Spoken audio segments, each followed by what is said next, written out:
You are listening to Viewpoints from PlaceCloud.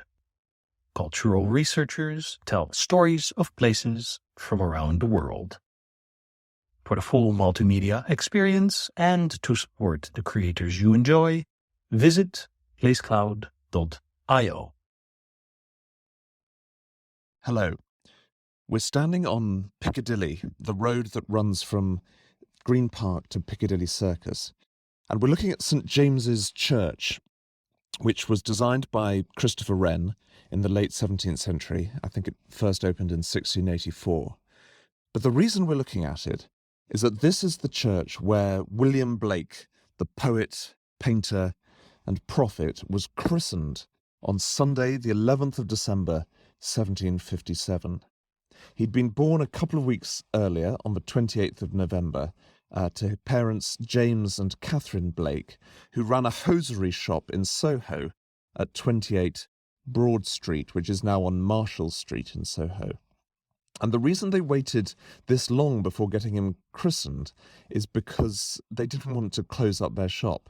They waited for a Sunday when there was a gap in the christening schedule, and they walked down on the day they would have had the shop closed anyway to have him christened here at St James's Church. Now, what's rather amazing is that if you walk into St James's Church, there's a remarkable font. It's a marble font, a carved, sculpted font made by Grinling Gibbons, the famous sculptor, who also created the limewood reredos at the behind the altar at the east end of the church. But he sculpted this font, and this is the very font. It's still there, still in use, and that is where the baby Blake was held and christened. And rather remarkably, it's in the shape, it depicts the tree of knowledge from Genesis, with the figures of Adam and Eve clinging to the trunk of this font.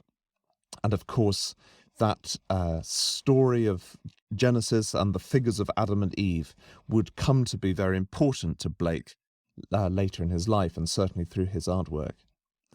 One rather nice touch is that there's a community group attached to this church known as the Vagabonds, named after a poem of Blake's from the Songs of Experience called The Little Vagabond.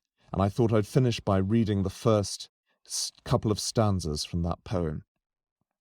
Dear mother, the church is cold, but the alehouse is healthy and pleasant and warm. Besides, I can tell where I am used well. Such usage in heaven will never do well. But if at the church they would give us some ale and a pleasant fire, our souls to regale, we'd sing and we'd pray all the livelong day, nor ever once wish from the church to stray.